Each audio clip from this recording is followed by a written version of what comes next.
In the years right before World War II started, in 1939, Winston Churchill had been out of government. However, even though he was far from power, his country home, Chartwell, became Churchill's headquarters of his campaign against Nazi Germany. Katherine Carter is a curator and historian who has managed the house and collections at Chartwell. Her new book is called Churchill's Citadel, Chartwell and the Gatherings Before the Storm. Katherine Carter reveals how Churchill used Chartwell, which is 35 miles from London, as his base during the pre-war years to collect key intelligence about Germany's preparation for war. Katherine Carter, if I got in either on a train or in a car in London, how would I find Churchill's Citadel?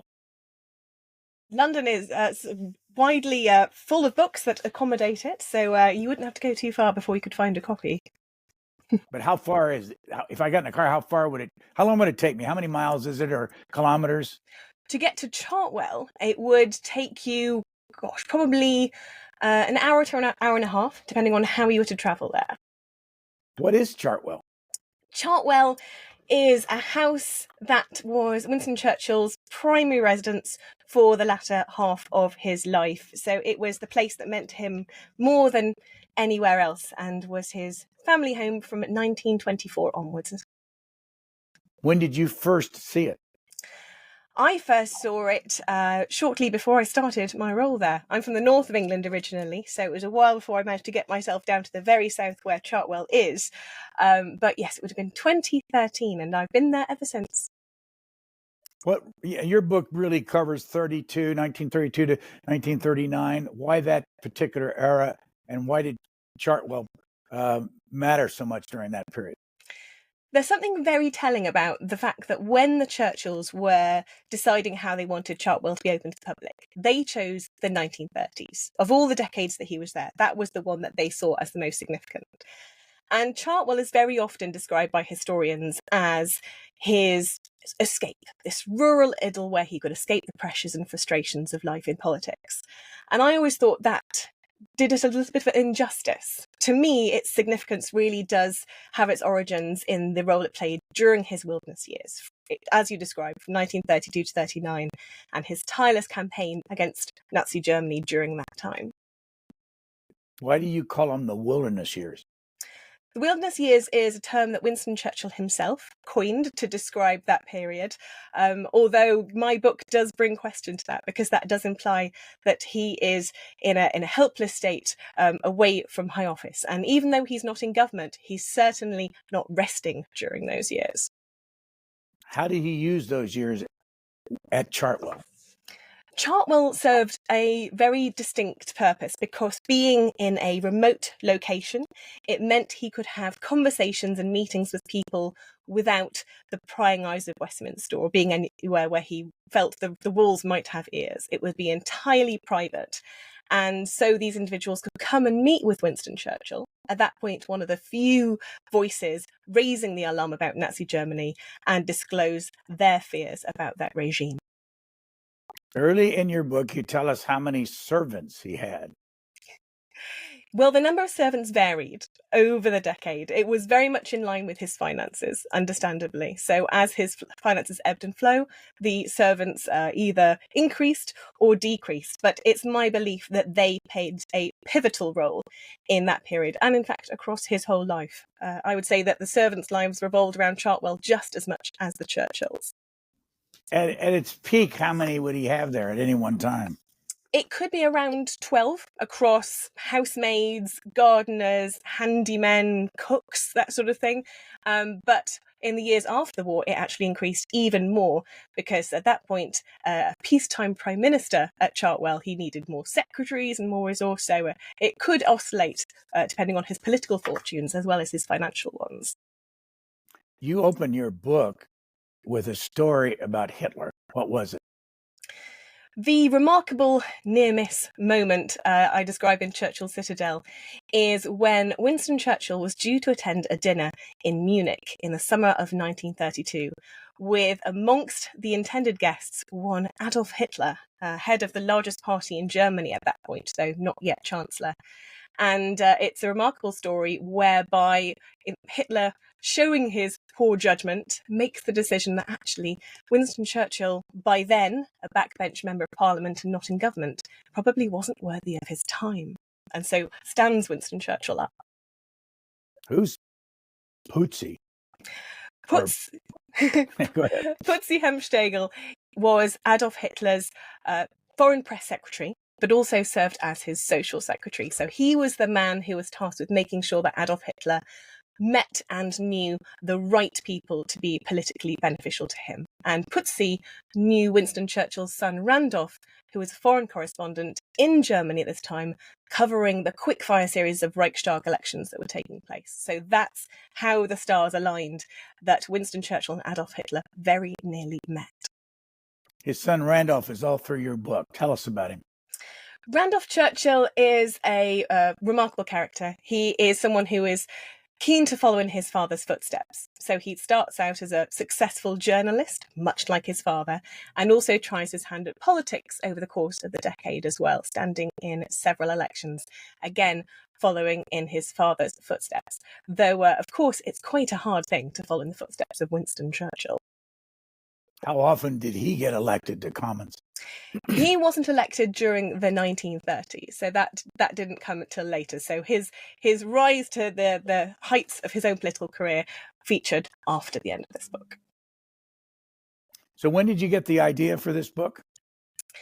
I think it's been brewing for quite a while. I've been at Chartwell for 11 years now, and I think it was just that keenness to show that Chartwell not only was this beautiful place where Winston Churchill could relax, it was a place that changed the course of history as a result of the meetings, some of which I described in Churchill's Citadel. How did you go about it? It was a combination of archive research, access to memoirs, oral histories. There's such a wealth of surviving material around Winston Churchill, in part because of his own certainty of his importance to future historians. And because he was a historian, he knew the importance of record keeping. So at the Churchill Archives in Cambridge, there are thousands of files, and you can explore every aspect of Winston Churchill's life. But of course, other archives as well to shine a spotlight on the other protagonists who feature. So it was about 4 years of research in total. What is located in the way of archival material at Chartwell? Chartwell is a wonderful primary source in terms of material culture. So as you go around Chartwell, it is displayed as it was in the 1930s and populated entirely by the Churchill's personal possessions. So it is a historic source in three-dimensional form. In terms of archives, however, there isn't a great deal. It tends to be more things like his furniture and his paintings. One vital source, however, is the visitor's book. So this is at Chartwell and charts those visitors, largely those who stayed overnight, who would sign the book, although, of course, there are plenty of visitors who didn't sign. So it's helpful in some ways, but it needs to be amalgamated with other sources to get the full picture of life at Chartwell. One of the earliest people you talk about is T.E. Lawrence. Who was he? All 5'5" of him? And why did you include that in the book? T.E. Lawrence is known to history and to many as Lawrence of Arabia, although by the time of this book, he was going by T.E. Shaw.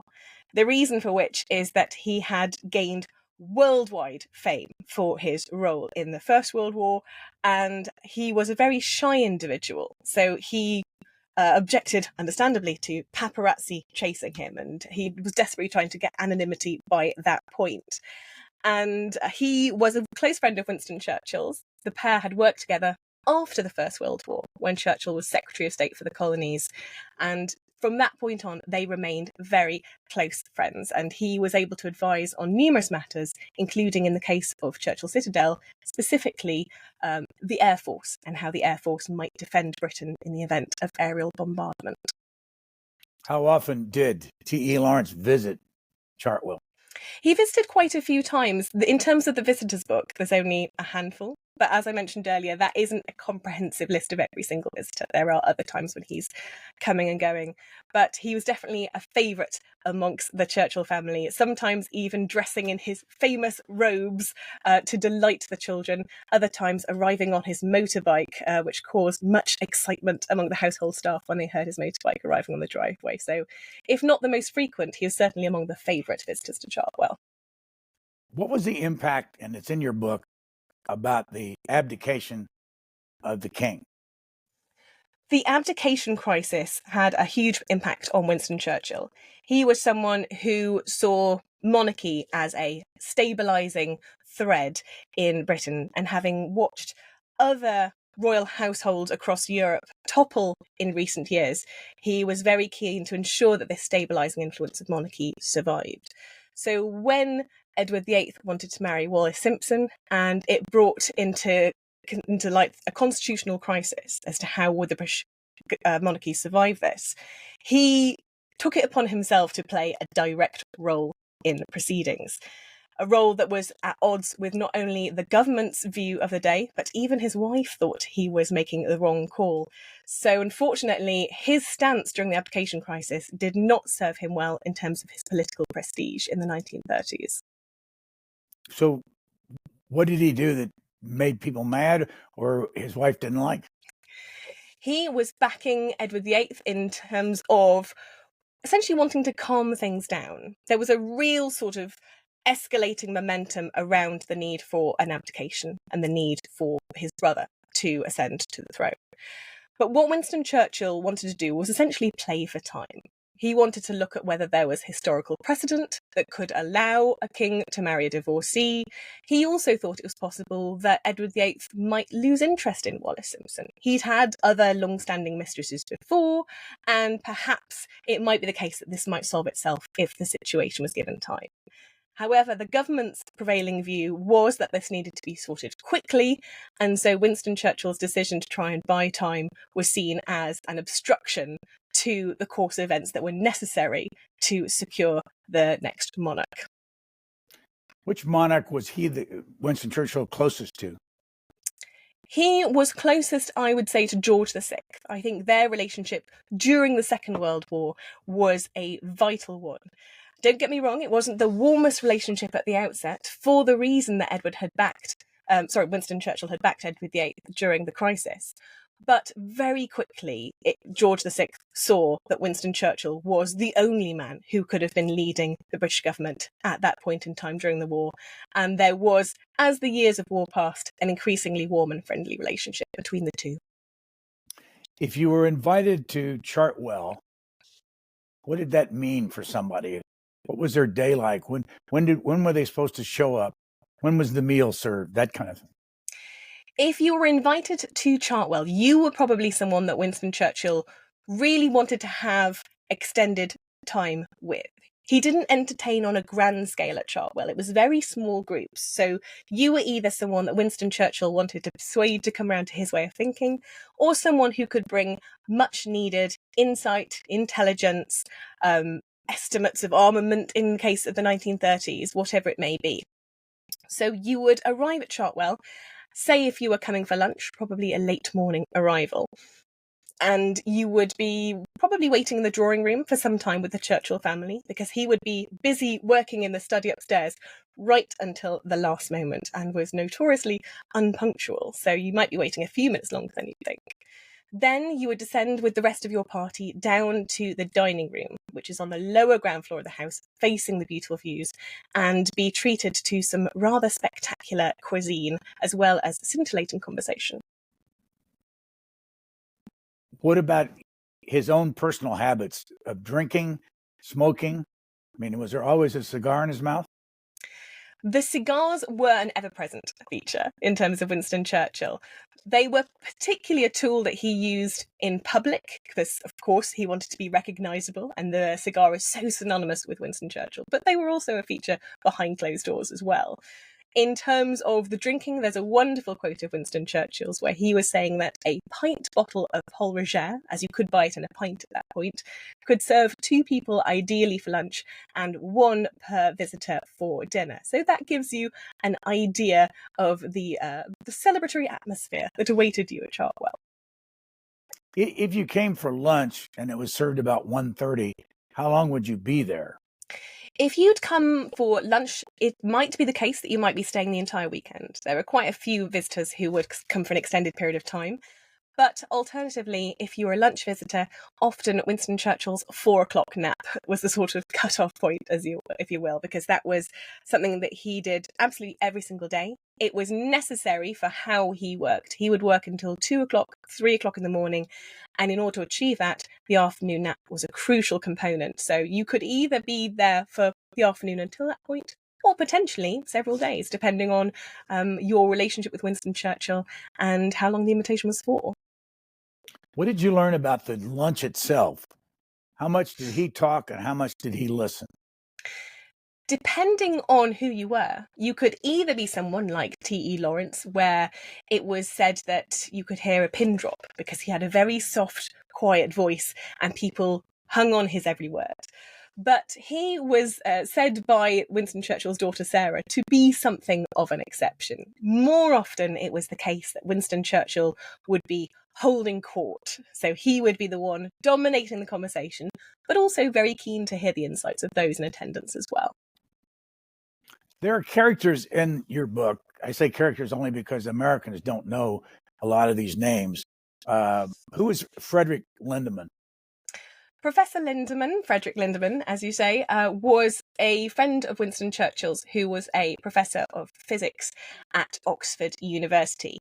And the reason that he was particularly valuable to Winston Churchill was he had a real skill to distill complex scientific information into layman's terms very easily. So he was someone who was always welcome at Chartwell, but particularly in this decade in the 1930s, because some of the information being brought about Germany's preparations for war were often sort of quite complex scientific analysis. And Lindemann was vital in being able to turn it instantly into a way that Winston Churchill could quickly understand and then recalibrate to outline in either a speech or an article or whatever followed. Did you have to agree with Churchill in order to be invited to be a guest? To be invited to Chartwell, though it wasn't necessarily that you agreed. It would be assumed that you would be relatively polite, as I'm sure most people would visiting someone else's home. But there were certainly instances where people, either across the political spectrum, so for example, Archie Sinclair, who is the leader of the Liberal Party, so opposition party to Winston Churchill's Conservatives, would visit. So clearly they have different views on the world, but they could be firm friends despite that. And that was something really interesting about Churchill, where he could hold genuine friendships with those across the political spectrum. If, however, you came to Chartwell and you had a strongly different opinion on a particular subject, you would probably hear Winston's rebuttal to that in no uncertain terms. How did Winston Churchill's position on Hitler differ from most people that were in the government at that time? In terms of Winston Churchill's view of Hitler, it was informed by a number of things that he had uniquely. He was not only a politician, but a historian. And so he could see the case studies from centuries gone by of tyrants making sort of territorial expansion their goals and the way in which they maneuvered politically to achieve that. So he had this instinctive sense of being able to see the parallels with the past. In addition to that, by having these meetings at Chartwell, he was having information and intelligence brought to him that people in the government often weren't privy to. And that included, for example, testimonials from individuals who'd been subject to the terror being inflicted in Germany itself, who wouldn't necessarily be having conversations in Westminster, but they could seek out the one man who was making noise against Nazi Germany at that point and see him at his home at Chartwell. During the years that you write about, was he in Parliament at that time? Winston Churchill was a member of parliament in the 1930s, but because his party had lost the general election in 1929, he was initially on the opposition benches. So he did represent a constituency, but wasn't in government. As the decade wears on, there are elections following which he could have been potentially returned to government. But time and time again, those in power decide that actually Winston Churchill isn't the best choice. So he doesn't return to government until the outbreak of war in 1939. We'll pause for a moment and be right back. His views on Germany came from where? And compared to, say Neville Chamberlain and the famous Munich conference, what happened between the two of them? They were in the same party. Neville Chamberlain's belief was that by allowing Adolf Hitler and the Nazis to have the Sudetenland region of Germany, that would then put an end to their ambitions around territorial expansion. And that's the mistake that Neville Chamberlain made. He took Hitler for his word. Whereas Winston Churchill never doubted the duplicity of Adolf Hitler.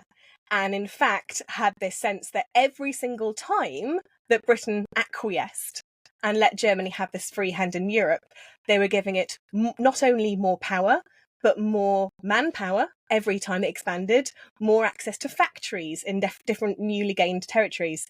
So Winston Churchill could see the bigger picture of what was happening every time, whereas Neville Chamberlain, with the First World War not far in the rearview mirror, was simply trying to avoid war at all costs. Where are you from originally? I'm from York in the north of England, which I appreciate my accent doesn't give away. But for anyone who's been to York, it is a wonderful town where much of the history is hundreds, if not thousands of years old. So a seed was planted very early on that history was a subject for me. Where did you get your education? I studied at Durham University, also in the northeast of England, a wonderful university that's the third oldest in England. And your major? History was my undergraduate, and then I did a master's in museum and artefact studies, which is what led me to the wonderful role of being curator of Winston Churchill's home. How did you get picked to be the curator? I was able to bring experience of running other historic houses, but also my particular specialism was 20th century politics. So it was a combination of the two that led me rather perfectly to running Winston Churchill's home and the collection, which is this extraordinary collection of around 9,000 objects, all of which owned by the Churchills. And I feel it a deep privilege and pleasure to manage that collection. As you know, he wrote at least 43 book-length works and 72 volumes and all that. Have you read all that? I've not read every single one, but I'm making pretty good headway. So I think the Marlborough one was one that I needed to read for this book. I'd also read My Early Life, which is a really lovely insight into him, and of course the Second World War. But there are in total, I think, around 20 million words supposedly written by Winston Churchill across books and articles and other printed materials. So it's an ongoing endeavour. How did he write all those words in the middle of being in Parliament, being the Prime Minister? It is remarkable, isn't it, to think how on earth did he do all that and paint more than 500 paintings and raise 5 children? And I do credit that afternoon nap with a lot of the heavy lifting. The fact that Winston Churchill could wake up early in the morning, have a nap in the afternoon, but then work till 2 o'clock in the morning, 3 o'clock in the morning, meant essentially he was able to get a day and a half's worth of productivity out of every single day. I would add as well that I think the staff at Chartwell deserve a lot of the credit. I think that when your day-to-day tasks are taken entirely out of your hands, you are naturally freed up time-wise to achieve things. And particularly the secretaries, I would argue that his political and literary output, being of the scale it was aided enormously by his very loyal army of secretaries. And how many did he have at any one time, and how many of them had to be available after the day was over, once the dinner was over and he wanted to go to work? When he was working late into the evening and into the early hours, it would be just one, typically. So he could have 2 or 3 as his sort of general resource at any one point. One would do the early shift, starting early in the morning and going home at about 7. And then one would start late morning and work through until 2, 3 in the morning. So they were incredibly thick-skinned, wonderful women who were able to support him in that way. In your book, in the acknowledgments, you use this quote from Winston Churchill: "Writing a book is an adventure. To begin with, it is a toy, then an amusement, then it becomes a mistress, and then it becomes a master, and then it becomes a tyrant, and in the last stage, just as you are about to be reconciled, your servitude, you kill the monster and fling him to the public." And you say, "I could never have known just how true those words were until I began the process." Explain that. For me, it was 4 years from the outset of beginning to research. Of course, I'd had ideas earlier in my time at Chartwell, but from a sort of dedicated focus was 4 years. And it does feel at times exhausting and, like it's a real mission. But there's a moment when the stars align, and I think that with Churchill's Citadel, when I had chosen the 12 protagonists, that's when it really began to sing as a narrative. But it can feel like you're, in a battle. I would say that there is a resonance there. And now I'm in the flinging to public stage. My book came out in November of last year in the United States, and work's still underway. And in fact, work is starting on the next one. So it perhaps will never truly let go of the monster. What will be your next book? My hope is to do a prequel next. So to go back to the 1920s, so years that he was at Chartwell, but a very different decade. He is Chancellor of the Exchequer at that point, so the second highest role in British politics, running the economy. His family are a little bit younger as well. There's a different dynamic there. He also has the moment he crosses the floor from the Liberal Party, who he's been with since 1904, back to the Conservatives. So it's a really interesting political decade, and I'd love to explore those years at Chartwell. You said the 12 protagonists. Who was the hardest of all those to get the kind of research that you needed to write about them? The hardest of that list, I would say, was a gentleman called Kuo Tai-chi. And he is, at that point, the Chinese ambassador to the court of St. James's in London. And his visit was one that seems to have completely escaped historians. The reason I found it initially was in one of Clementine's engagement diaries, where it lists her appointments over the course of the day. And it had this remarkable, tiny little handwritten note about Chinese ambassador to tea. And that was it. There was nothing that I could find anywhere else. And so for that one, I really did have to get quite creative about how I researched. There was a lot of time at the National Archives, for example.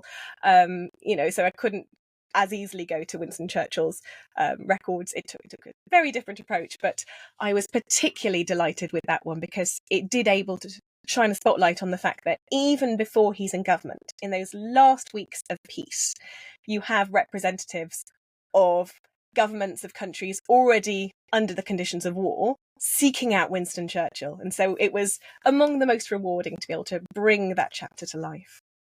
You have a timeline in the back so that you can go through almost every year.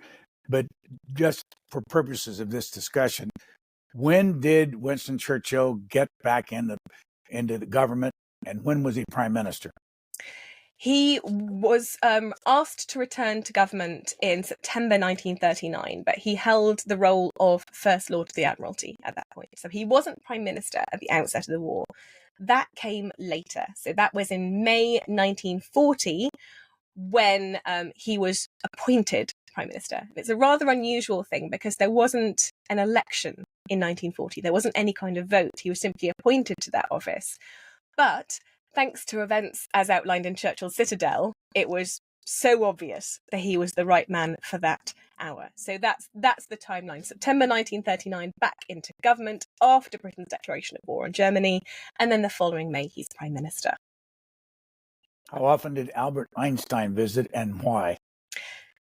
The visit that took place in July 1933, and it was a single visit, was because at that point Einstein was on the run from Nazi Germany. The situation for German Jewish academics had become untenable, and he was, as the most well-known scientist in the world at that point in time, someone who embodied everything that Adolf Hitler hated. So the threat to his life personally was so much so that there was one article in a Nazi newspaper that had a picture of Albert Einstein, simply with the caption, "Not yet hanged." So he has fled from Germany. He has renounced his German citizenship, but he wants to meet Churchill because Churchill is the only person making these noises about concern about Germany. So Winston Churchill's first speech against Nazi Germany is in November 1932. This meeting happens the following July. And it's Albert Einstein not only offering his own thoughts and observations about what Nazism means for Germany, but also there's a very practical purpose for the visit. He wants Winston Churchill to somehow help support fellow German Jewish scientists escape from Germany. So there's a number of different things discussed, but it truly is one of the most remarkable meetings of these two icons of the 20th century. Did Churchill help get the German Jews out of Germany? In terms of finding positions for German Jewish academics, it was one of the other attendees at that meeting, Professor Lindemann, who was able to have the most direct role in terms of looking at the institutions across Britain and seeing what measures could be made to help secure safe passage out of Germany and roles to be available for German Jewish academics at British universities. Winston Churchill's role, however, was the more general one of using this, weaving in Albert Einstein's observations into his speeches and his articles to sound the alarm about the terror being inflicted in Nazi Germany. Let's drop back to the early days of the Citadel or Chartwell. When did he buy it, and where did he get the money? The house was first seen by Winston Churchill in 1921, and he fell in love with it straight away, more so for the views from the house than the house itself. The house itself was in pretty poor condition. You could argue a fixer-upper at that point, with rot and water coming through the ceilings and lots of other failings. And the finances weren't quite there at that point, but a year later, Winston Churchill benefited from a rather sizable inheritance after the death of a distant relative. And the first question he asked was, is Chartwell still on the market? And it was. So he managed to negotiate it down from £5,500 to £5,000, bought it, although that was only the beginning of the story because that was a long and costly adventure before they could move in. Any idea how much, either in dollars, that the £5,000 would be today? It's a hard sum to work out directly because inflation doesn't track directly with housing in terms of increase in prices. But it would have been, a considerable amount because not only was it an 18-bedroom house, it had 80 acres with it as well, and ancillary cottages on the estate and other valuable elements to it as well. So it would have been millions of pounds. So how much work did he have to do on the house? And what was, again, the total cost of that when he was finished? The works that took about 2 years to complete were a combination of stripping away wings of the building that were in such poor repair that they couldn't be salvaged, to constructing new wings, and he wanted them to be flooded with light. He wanted lots of light in the house, so it was very specific design-wise.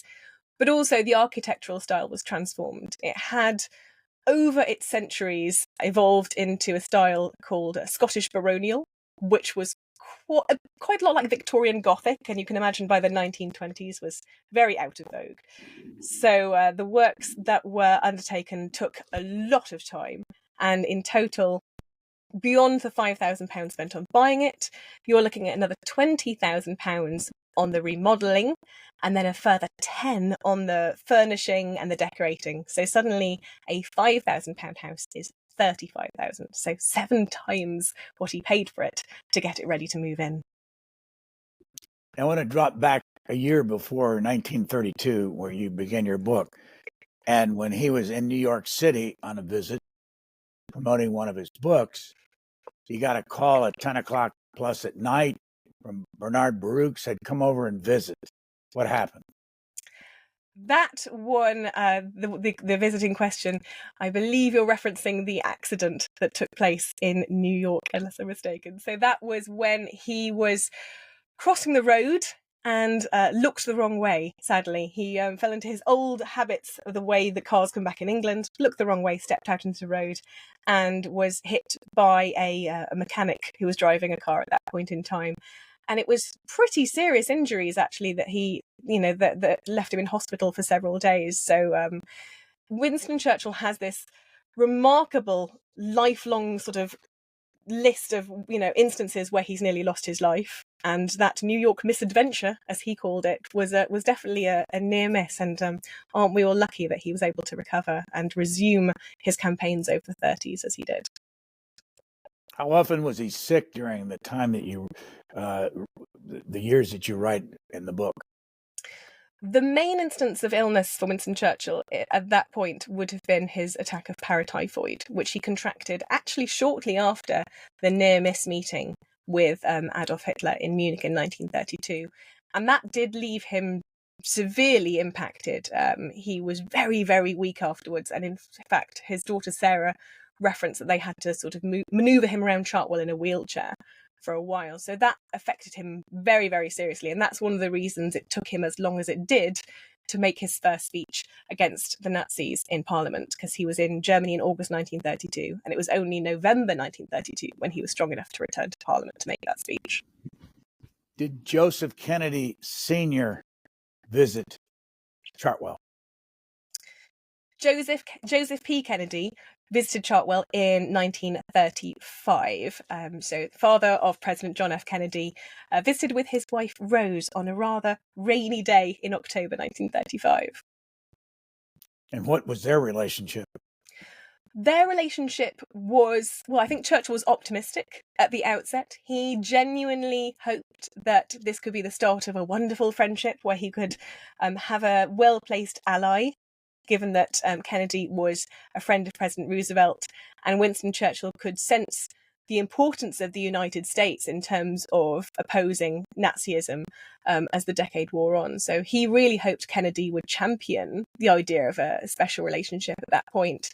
Unfortunately, Kennedy did not take to Winston Churchill. He didn't like his the way in which he was spoken to. Kennedy was very used to people being very deferential in his presence, and Winston Churchill certainly wasn't that. So the pair didn't start off on a good footing, and unfortunately it didn't get better as the decade wore on.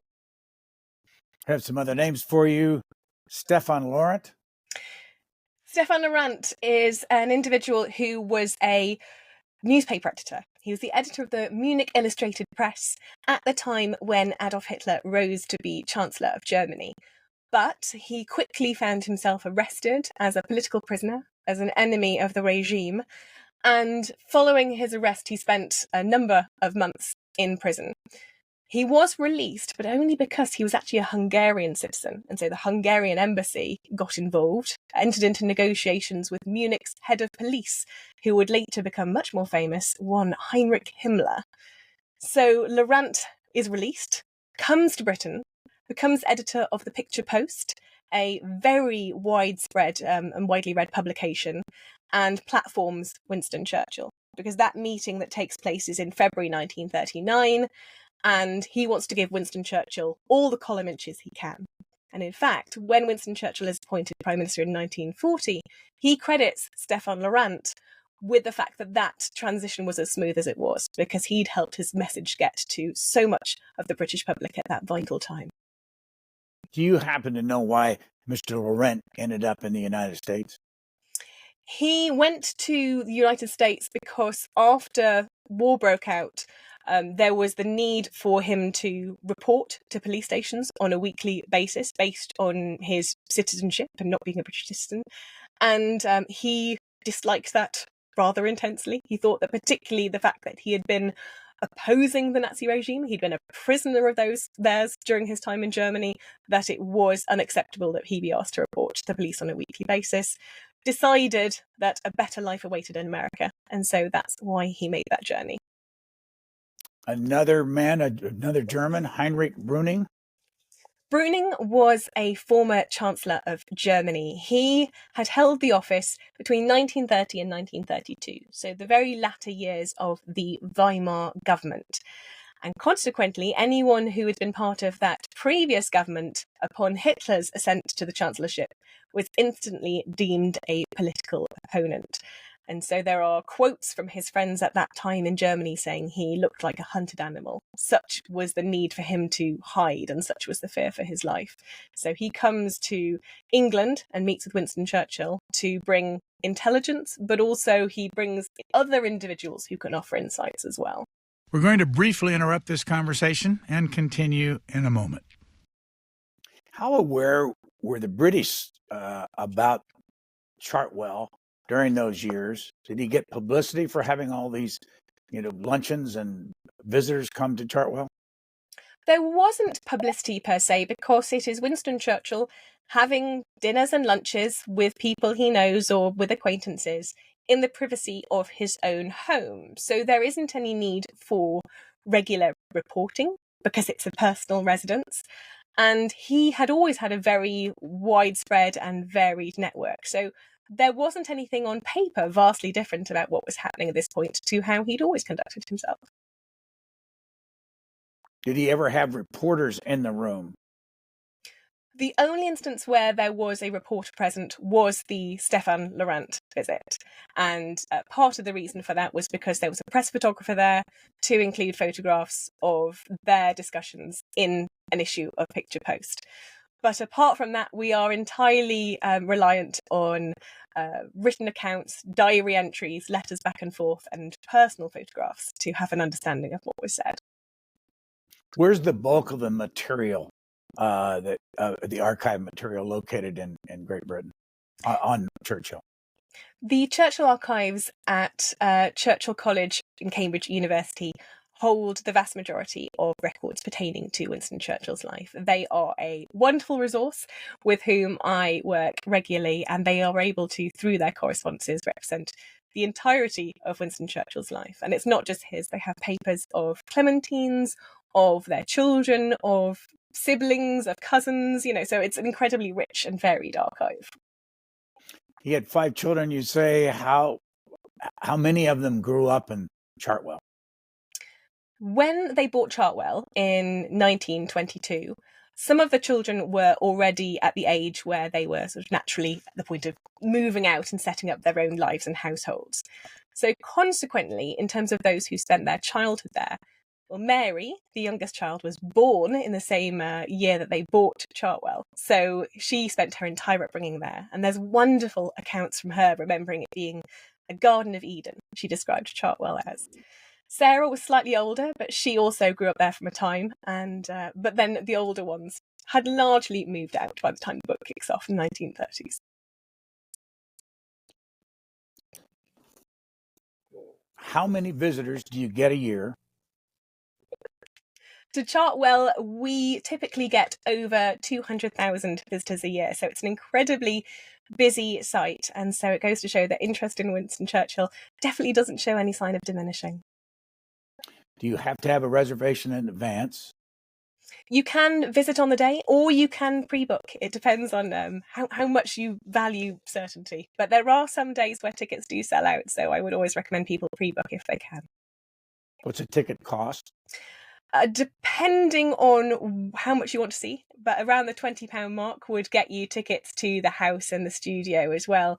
But if you visit as a family, it's slightly cheaper. Depends on how you're coming. But all right, I'd say I budget around £20 a head. How many are on the staff, people that work with you? Across, in my team, in the House and Collections team, we are a team of 7.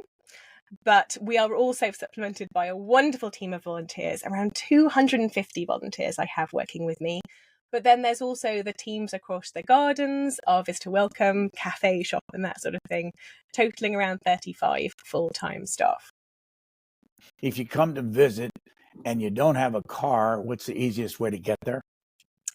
Chartwell, because it is in that remote location, which was ideal for Winston Churchill in the 30s, although slightly trickier transport link-wise, we are just a few miles from several stations. So there's Oxted Station or Sevenoaks Station, and a taxi would be the last 10-15 minutes of that journey. And once you're there, how long does it take you to see everything? Well, depending on how much you want to see, but I think at least half a day. You could easily do a full day there, because not only is there the house and his painting studio, there's beautiful gardens, there's the wider estate, there's woodland. So if you're up for a bit of a hike as well, I'd definitely give it a full day. So if you're a docent for you all there, how much background do you have to learn about Winston Churchill? It's certainly valuable to have an understanding of Winston Churchill's life and times, and often that can be self-selecting because the people who are putting themselves forward are naturally interested. But also, we are very understanding that not everyone can know everything about Winston Churchill on day one, because, of course, he lived for 90 years, and they are probably the most action-packed 90 years in history. So we also encourage continuing reading and understanding as well. And if one of our docents doesn't know the answer to something, another one will. So we always tell the visitors, keep that question in mind and then ask the person in this room, they'll know. So it's a wide variety of different elements of interest and knowledge that our docent team have, and between them they know a huge amount. Do the docents get paid? They have their expenses reimbursed, so they get travel reimbursed, and then there's other things like the fact that the Chartwell is part of the National Trust, which is the largest conservation charity in Europe and has lots of other houses and sites, so docents can get free access to those and discount in the shop and lots of other benefits. How often was Winston Churchill depressed? Depressed is an interesting word to use in relation to Winston Churchill, because he wasn't diagnosed with it in his lifetime. And I, for one, am always slightly reluctant to posthumously give a diagnosis to someone. But I think if we were to take that specific word out of the equation, he absolutely was someone who was affected by the pressures and the strain and frustration that occurred over the entirety of his life. If you look at, for example, the Gallipoli campaign, a military campaign in the First World War with significant casualties and for which he was largely blamed, Clementine said, "I thought he would die of grief." At that point, such was the amount it affected him. So he certainly did have moments, including in the 1930s, the years of Churchill's Citadel, where things affected him deeply. What did you learn about his wife Clementine putting this book together? Clementine deserves so much more spotlight than a lot of historians give. Winston Churchill himself said that that his life and anything he achieved had been made possible thanks to her. So, you've got it from the horse's mouth there. That's Winston Churchill saying how vital a role she played. But she also wasn't a yes woman. She could hold her own in a debate with Winston Churchill. She often had different views to him on the politics of the day. So she could challenge him, but she was also unendingly supportive of him. Mary once said that Winston, as Mary I should say was their youngest daughter, once said Winston came first, second and third in my mother's attention. So it was almost like her entire orbit was around supporting Winston. During that period leading up to the Second World War, he's at Chartwell, he is a member of the Parliament. How many other members of Parliament spoke out as often as he did, or ever, about warning Great Britain that there's a war coming with Germany? Not as many as you'd think. I think a lot of people, much like Neville Chamberlain did, wanted to take Adolf Hitler for his word. The horrors of the First World War were such recent memory, and a lot of people couldn't stomach the idea that another war was even possible. I mean, it's easy to forget that at this point, the First World War is known as the war to end all wars. So Winston Churchill really is going out on a limb. And in terms of votes that take place in the House of Commons, often it's Winston Churchill and only one or two other people who are voting against the governments on some of these debates. So he really was a lone voice at that point in time. A future prime minister used to visit at Chartwell during that period. How did that all? Harold Macmillan. Yeah. And how did that start, and what impact did Mr. Churchill have on Harold Macmillan becoming prime minister? Harold Macmillan's visits in the 1930s were fewer than they might otherwise have been, in part because of personal circumstance. One of Winston Churchill's personal private secretaries, so the closest advisors that he had politically, was involved with Harold Macmillan's wife. So all rather understandably awkward at that point in time. Bob Boothby was the gentleman's name, and he was a frequent figure at Chartwell. So for that reason, Harold Macmillan largely stayed away and didn't necessarily ingratiate himself in Winston Churchill's political circle for that reason. However, the events by the time of the visit in 1939 were so much so that anyone who had the political acumen to see that war was inevitable would lay aside all personal concerns and support Winston Churchill. Because by that point, you've had the German invasion of Czechoslovakia, and it seems like only a matter of time before things escalate further. So that's why Macmillan visits at that point in time. Macmillan doesn't actually become Prime Minister until quite a bit later, so Winston Churchill isn't directly involved in that. But Macmillan, throughout his political career, credits Winston Churchill as an inspiring figure and someone with whom he was delighted and honoured to be associated with in the immediate months before war broke out. John Churchill, better known as the Duke of Marlborough, 4 volumes that he wrote on that man.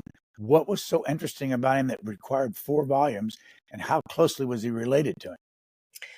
Winston Churchill was a direct descendant of the Duke of Marlborough, who had achieved fame through being the victor of a number of battles in the early 18th century. So we're talking, quite a while before Winston Churchill's time. But he is nonetheless seen as a hero in British military history. Although by the time Winston Churchill was writing, there were a number of historians who were starting to be rather critical of John Churchill. And so Winston Churchill saw it as his duty to set the record straight in terms of his ancestor. And so this 4-volume, million-word biography of the Duke of Marlborough followed, that came to be award-winning and was also amongst the works credited when he was given the Nobel Prize in Literature in 1953. Do you have any idea how much he was worth when he died? I don't actually know that number off the top of my head, I confess, but the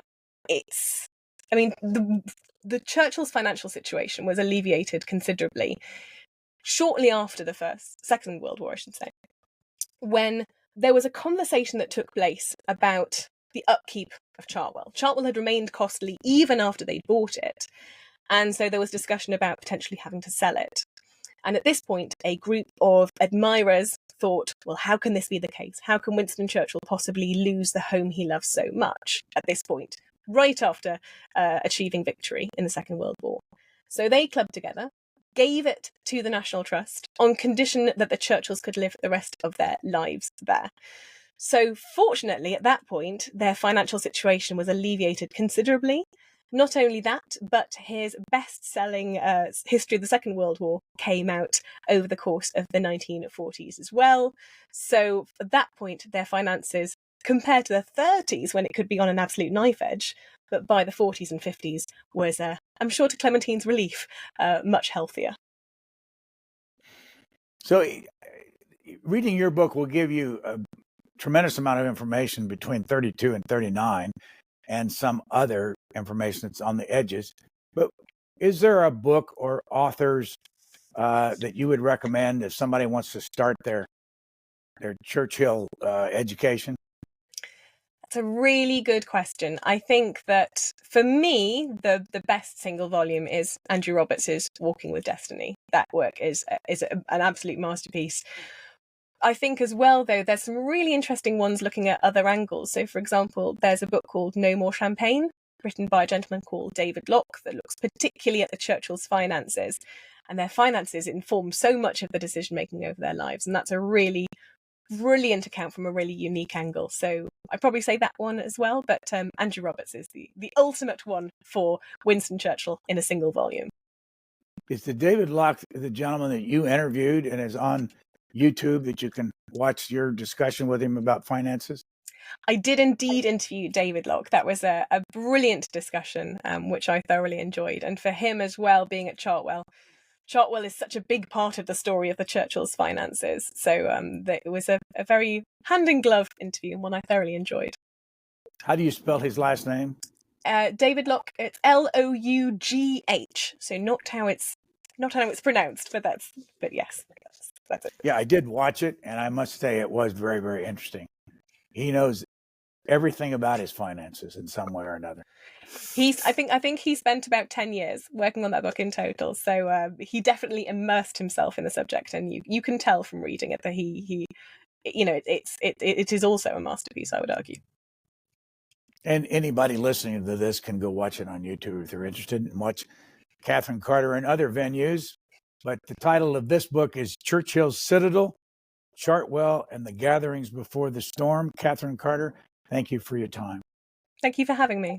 Thanks for tuning into this week's Booknotes Plus podcast. If you have a moment, please consider rating and reviewing us wherever you listen to podcasts. Your feedback will help others discover the program. And don't forget to share this episode with friends and family.